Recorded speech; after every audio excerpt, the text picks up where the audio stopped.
Hello and welcome to the Hill and Valley. This is Nick Roby. Thanks for joining us once again. Hope everyone had a fantastic Thanksgiving with your friends and family. Hope you got to eat a lot of turkey. We had lots of mac and cheese over here, some stuffing or dressing. That can be a controversial topic, but hope you had a great time with loved ones and got to enjoy some college football, got to enjoy some NFL, whatever you're fancy with that. But we've got we've got a big matchup this weekend, right? Just your everyday. No, it's rivalry week, right? I mean, it's a big week, and you play South Carolina, and so Clemson is trying to right the ship after losing at home last year, 31-30 against South Carolina, and start a new streak. They're going on the road, of course. It's 7:30 on the SEC Network. The line right now is 7.5 in favor of Clemson. They're giving Clemson a 65% chance to win on ESPN, and the over-under is at 49.5 points. So let's jump on in. That's a fun game to talk about. It's very interesting coming into this game because both teams are kind of still trying to kind of see which version of them they're going to get, right? I mean, Clemson, you're like, well, if they don't turn the ball over, it can be really good, and kind of don't get in their own way. And for South Carolina, too, it's like which version are you going to get? You're going to be able to hit some big plays. You're going to be able to establish the passing game and really let Williams-Brice take advantage of some good offense, or is Clemson able to establish what it wants early? It's gonna be really interesting. Clemson is trying to fight for that 8th win. Of course, they're 7-4 in the season. They're back in the rankings. I don't know if you saw that kind of snuck in at number 24 in the playoff rankings. And South Carolina at 5-6 is trying to fight for a bowl game or to guarantee themselves a bowl game. There's still a potential chance, even at 5-7, based on how other teams finish out, if there's not enough 6-6 teams. But I mean, really, they want this win, want to be able to be 6-6, get the win over Clemson, have 2 in a row, and then be able to guarantee themselves a bowl game. So a lot on the line, of course, too. There's bragging rights and just for in-state recruiting. And, if you're a fan of either team, I mean, there's not a whole lot I would need to say, that would get you like excited for this game. But also you have the fact of just it's a night game at Williams-Brice, adds another dynamic. Clemson is on their winning streak, but 3-game winning streak, but those have all been at home. You beat both ranked Notre Dame and North Carolina, and you take care of Georgia Tech. Those are all at home. Now you're going back to Williams-Brice. Your last road game was, the whole NC State thing, which, if you're a Clemson fan, you don't really want to talk about that one as much. So you're like, which team you're going to get? Some big players to watch as I pull up stats over here on the Clemson's. We can start with South Carolina, actually, because for South Carolina, I mean, obviously it starts and ends with Spencer Rattler. He has, over 3,000 yards, 19 touchdowns, 7 interceptions, 70% completion percentage. He's been doing really well. And when he's played really well, South Carolina, can do really well. Running back Mario Anderson has 672 yards, 3 touchdowns, 5.2 a clip. Rattler also has 4 touchdowns. They give it something to carry on Joyner, of course, who's been, quarterback, wide receiver, now some running back. So he kind of is a little Swiss Army knife kind of a player for them. Juju McDowell also gets some touches. And the big guy for them is Xavier Legette. I mean, he's the number one guy on the offensive depth chart you have to circle for Clemson. He's number 17, plays outside, 65 catches, 1,187 yards, 7 touchdowns, 18 yards reception. I mean, he's the guy you have to circle, right? I mean, you can't let him beat him. I would expect to see a lot of Nate Wiggins, with him being on the boundary with him, and then you see a safety helping as well. So they're going to try to get to 17 a lot, and I would expect Clemson to be very ready for that. So interested to see how that kind of goes. They, of course, don't have Wells, who's been hurt, and that's a big loss. That's been a big loss to them all year, but especially now. And also, too, just being able to establish the run. I mean, they've been a much more pass-heavy team as compared to running the ball. And so it'll be very interesting to see how that kind of plays out. And then for Clemson, Of course, Club Nick has 2,400 yards right now, 19-7, touchdown INT of the same. Moffa's leading right now, 805 yards to Shipley's 718. I thought Shipley in a bounce back game has played well since being back. So those guys have been playing really well. Receiver wise, Collins is going to be out. Bo Collins is out. So your leading receiver right now is Tyler Brown at 479 yards and 4 touchdowns. Jake Brenningstool. Salado seems to be healthy. But I don't think Antonio Williams is going to go. So your top receivers right now are Brown and Stellato, which I don't know if I would have said that coming into the season, but those guys can get it done. And so it'd be interesting. I think for Clemson to have success, I think the big thing is to just continue doing what they've been doing these past few weeks, which sounds really simple, right? And you don't want to oversimplify it, but there's a reason why it's been working. You except for that one turnover from Shipley in the red zone, they've been pretty good at not turning the ball over and not letting that turn into points. So I think you can do that, the better, because being in Williams-Brice on the road, you don't want to give the opposition more opportunities than they need, to especially get that crowd going into it. You want to take the crowd out as much as possible if you're Clemson. And so I think utilizing the running game, that's the strength. That's been this offensive line has been doing a good job getting those guys going, especially with having Shipley and Moffa being able to go back and forth together. I think will be big. Controlling the line of scrimmage, controlling the ball and the clock too, will be really helpful.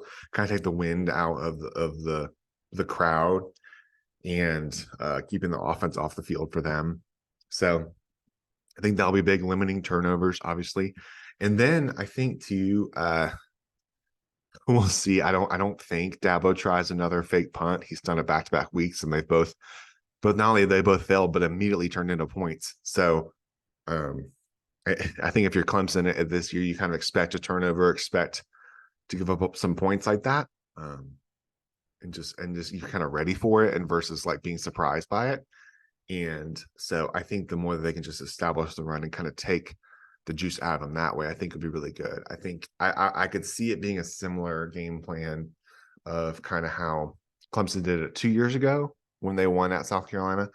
Not that I don't think they're going to shut South Carolina out, but I think that attack, when they had DJ and those guys, and Shipley as a freshman.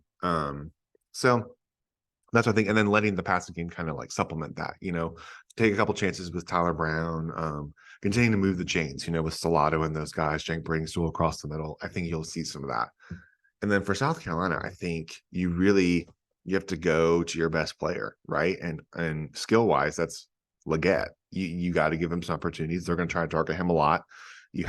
For South Carolina, they would have to protect Spencer Rattler. They haven't been doing the best at that. They're going to have to do the run game just to keep them honest. But I mean, they're bread and butter right now. I mean, Rattler needs to have a really good game. He does, and you gotta get to Leggett, I think, for Clemson, as you're trying to scout against them, is don't let Rattler get some extra easy yards on the ground. I would say May is he's a little bit more of a threat with that, but Rattler, if it's not there, he definitely can get some yardage and extend plays, and so I'd expect doubles, on, I would, you need to double Leggett and then just not have any busted coverages, because South Carolina wants to take some chances downfield. And, they're going to South Carolina's going to throw everything they can. You would expect some trick plays, expect some, double passes or flea flickers or those types of things. A wide receiver pass, like I would expect something like that, especially with Joyner, who has quarterback in his background and can be a wide receiver as well. So I wouldn't be surprised if you see some stuff like that, especially try to get the crowd going early.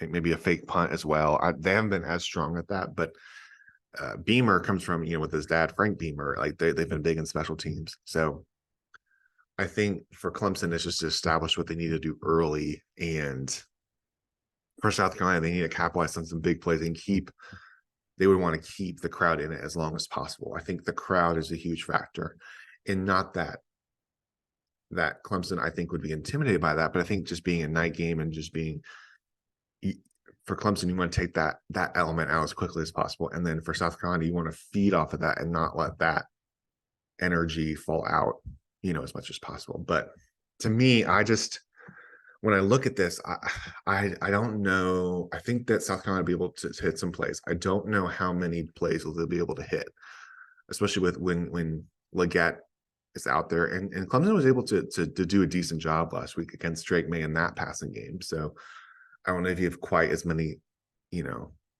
outside skill guys as those guys did that you're trying to circle as much. And so you can focus your attention more on Leggett, which means that other guys would need to make plays. And not that they can't, but just it doesn't give you as many options, and I think too, to me, for South Carolina, I would be concerned about their blocking. I think Clemson can rush 4 and get pressure with 4. They don't have to blitz, but they will blitz. And what does Rattler do with that? Not that he's like intimidated by that, but you just run out of time, and have to get rid of the ball or eat it for a sack. And so I think the fact that Clemson can get pressure, especially with 4, give yourselves more coverage. I don't know how much time Rattler will have to consistently throw in the pocket. So he'll have to get rid of it quickly. And then for Clemson, I think that they'll turn the ball over, just because that's been happening this year. But however, as of late, Clemson has been able to run the ball, establishes what they wanted to, and I think as long as they don't get in their own way, I think they can control the game early. I could see it being a 1-score game at halftime, maybe like 14-7, something like that. But I could see Clemson pulling away into the second half and it becoming like a 2-score game. And I think too that the quicker you can get South Carolina's the crowd out of it, the better. But I'm gonna go 20. Let's go 28-17 on this one. Is what I think. 28-17. I think Clemson covers. It's 7.5. I think they cover. I don't know if it completely hits the over or under. I will probably lean under as of right now, but I'm going to go with that kind of a 10, 11 point spread for the game. So there you have it. That's for Clemson, South Carolina. It'll be a fun one. Remember, it's 7:30 on SEC Network. Clemson's trying to finish the regular season well. South Carolina's trying to finish the regular season well, and both are trying to prepare next for a bowl game. So as that comes up, we'll talk about that and preview that as we find more information on that. But of course, Clemson will have a break because they won't be playing the AC title game on the next Saturday. So they'll have a little bit of time and some well-deserved rest as well. But also wanted to talk about some of basketball.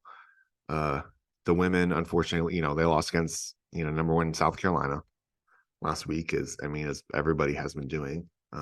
There's not a whole lot to take from that other than you just kind of move on. They bounced back, I thought, really well against Longwood. They score 100 points for the first time since 2009. They tie school record for 14, I think, with 14 threes. So that was impressive. And then they're on the road in Houston actually right now. So depending on when you're listening to this, their first matchup is with number 25 Mississippi State, who's 5-0 on the year.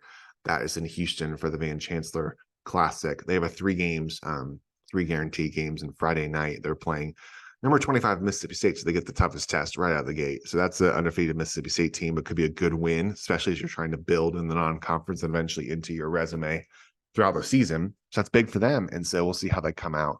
But it was encouraging to see the women play really well against Longwood and establish what they wanted to do and kind of right the ship and get that momentum going, especially because, before you know it, next month in December, you got a little bit of ACC play, you get finishing up non-conference, and then you hit a hard slate right off the bat in January because the ACC is tough, man. It's tough in women's hoops for sure. So you want to do well on that. So they've got 3 games with that all weekend long in Houston. But the first one is Mississippi State. And then for the men, they've got Alcorn State on Friday night as well. So that one's a little bit more Clemson's expected to win comfortably. Alcorn State's only 1-6 on the year, but this is one you don't want to look past either because you want to be clicking on cylinders because you turn around and next Tuesday night, ACC SEC Challenge, you go on the road to Alabama. The women have to go on the road to Auburn on the 30th, but on Tuesday night, 9:30 tip. So a late tip, you turn around and that's a tough Alabama team who wants to play really fast.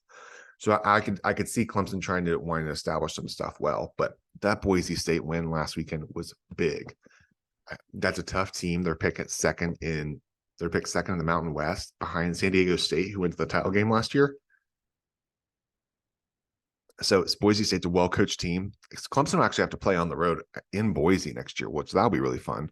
But I thought they established that they wanted to do really well. It was a very impressive win. I think it caught some national people's news, it's national writers' news, and kind of keeping their eyes on the Tigers. I think Clemson's starting to get some of that love to be eventually ranked if they keep going like they're going. I think they're in, like Fax and I were talking about, the other week, that Clemson is kind of that border top 25 team. But if they keep playing like this, they'll give themselves a big chance. But it's a big game on Tuesday night.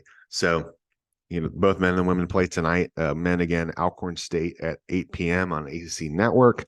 And then the women play 7 p.m. on ESPN Plus against Mississippi State. So that is it. Just want to sit some stuff before the weekend. Remember, there's a lot of Clemson sports, so keep your eyes on that. Thank you so much for listening, guys. And we'll get to talk next week and about some Clemson sports. So have a good weekend, and I'll talk to you then. Thanks for listening.